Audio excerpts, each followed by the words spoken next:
देखिए, महाविकास आघाड़ी के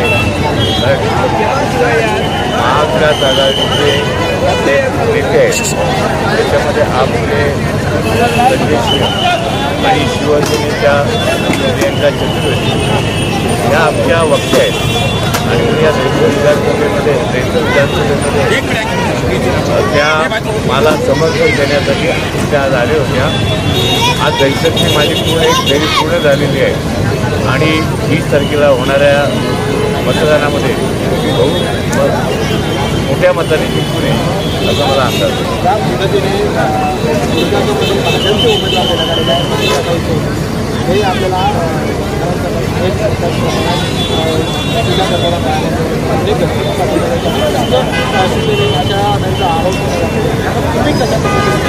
मी माझा वचनबद्ध जाहीर केलेला आहे। सगळ्यामध्ये त्या काही बोलल्या तरी जनतेमध्ये या लोकप्रतिनिधी म्हणून त्यांनी काही काम केले आहे, निष्क्रिय लोकप्रतिनिधी म्हणून त्यांची दैसर विधानसभेमध्ये प्रतिमा ते एकसर डोंगरीवरती जा, गणपत पाटील नगरमध्ये जा किंवा अंबावाडीत जा, कुठल्याही जरी तुम्ही लोकप्रतिनिधी केलात तर ह्या प्रतिनिधींनी काही काम केल्याची जनता म्हणते। पण मी 2009 ते 2014मध्ये आम्ही खूप मोठ्या प्रमाणात कामं केली।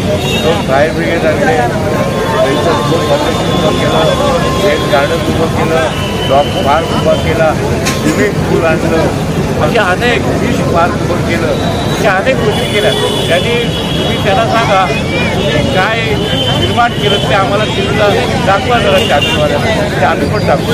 विरोधकांना काय काम कोणाला विरोधकांना एवढा मोठं नाही कारण देण्याचं, ही दैसरमध्ये जिंकून येणार आणि विधानसभेत जाणार आणि जे आज ज्या पद्धतीनं उद्धव ठाकरेंचं हेलिकॉप्टर ज्या पद्धतीनं त्यांनी त्यांचं तपास केलं त्याबद्दल विधानसभेमध्ये आम्ही ज्यांच्याने आम्हाला त्रास दिला आहे त्याच्याबद्दल आम्ही जनतेला आव्हान करणार की आपल्याला महाराष्ट्र पुढे न्यायचं असेल, महाराष्ट्र सुजलाम बनवायचं असेल तर शिवसेनेचं आहे, माननीय उद्धव ठाकरेंचं आहे, महाविकास आघाडीचं आहे, पर्याय नाही, अशा प्रकारचं पर्याय नाही।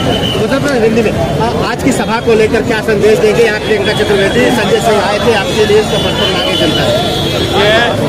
मैं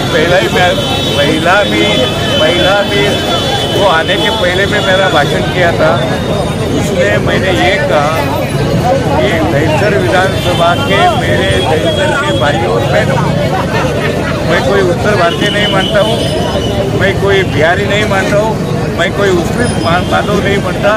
अगर दैसर विधानसभा में अगर वोटर है तो वो मेरे भाई बहन है, तो वो रिश्ता मैं रखने का प्रयास। मनीषा ताई चौधरी ने एक रैली के दौरान आरोप लगाया गोसालकर जी ने कई प्रोजेक्ट को रोकने का काम किया। बताओ ना बाबा, उसने ही मेरे प्रोजेक्ट को खींचने का काम करने का कोशिश किया।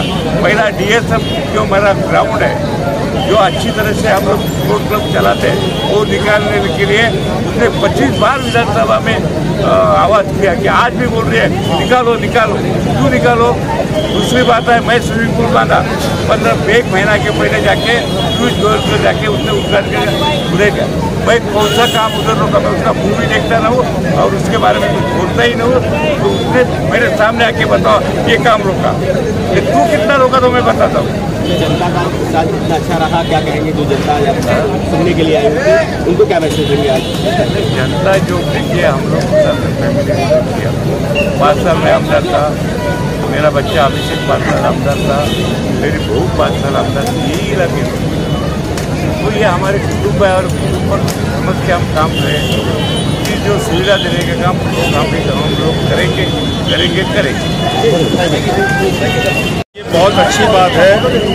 मैं भी उत्तर भारत का हूँ, प्रियंका चतुर्वेदी भी उत्तर भारत से है और ये बड़ी खुशी हुई देख के कि इस बार मराठी मानुस और उत्तर भारतीय एक साथ मिलके वोट कर रहे हैं और विनोद गोसालकर जी को यहाँ से उत्तर भारत के लोग हों, महाराष्ट्र के लोग हों, यहाँ क्षेत्र की जनता सब मिलकर हाथ में मशाल लेके भ्रष्टाचार के खिलाफ लड़ाई लड़ेगी और बीजेपी को हराने का काम करेगी, शिंदे की सरकार को उखाड़ फेंकने का काम करेगी। यहाँ जिस तरीके से आज नरेंद्र मोदी जी सौतेली माँ जैसा व्यवहार महाराष्ट्र के साथ कर रहे हैं, 2 लाख करोड़ रुपए की योजना उठा के गुजरात लेके चले गए। जिस तरह से आज उद्धव ठाकरे जी को अपमानित किया जा रहा है, रोज रोज उनका हेलीकॉप्टर चेक करते हैं। आप मराठी स्वाभिमान और अस्मिता के प्रतीक उद्धव ठाकरे को रोज अपमानित करते हैं। क्या संदेश आप देना चाहते हैं? मराठियों को डरा के आप रखेंगे? इसलिए सब मिलकर इस बार महायुति को हराएंगे, महाविकास अघाड़ी को जिताएंगे और 3000 रुपये प्रतिमाह माताओं बहनों के लिए जो घोषणा की है महाविकास अघाड़ी ने, उस वादे को पूरा करेंगे।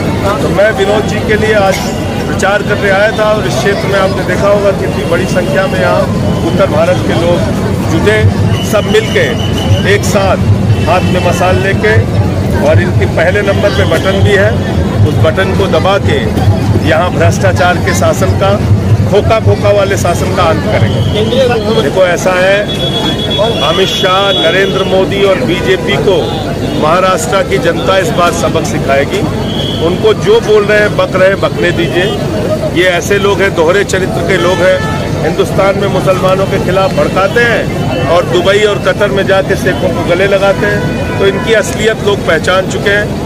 इनका दुबई और कतर में इनके बेटे जयशाह का धंधा चल रहा है और यहाँ लोगों को भड़काने का काम करते हैं। तो इसलिए सब इनकी असलियत जान चुके हैं और प्रभु श्री राम ने अब इनको नहीं बख्शा। अयोध्या हार चुके हैं, महाराष्ट्र भी हारेंगे। का प्रतिसाद मिल रहा है वो स्पष्ट करता है कि महाविकास अघाड़ी जीत की ओर है और उद्धव बाला साहेब ठाकरे जी फिर से मुख्यमंत्री स्थापित होंगे, क्योंकि ये जनता का उनके लिए प्रेम है, जनता का उनके लिए विश्वास है।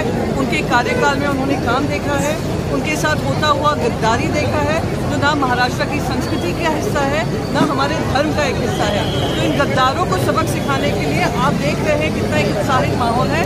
जनता हमारी आवाज़ सुनकर और 20 तारीख को मशाल को वोट कर और महाविकास अघाड़ी को जीतेगी।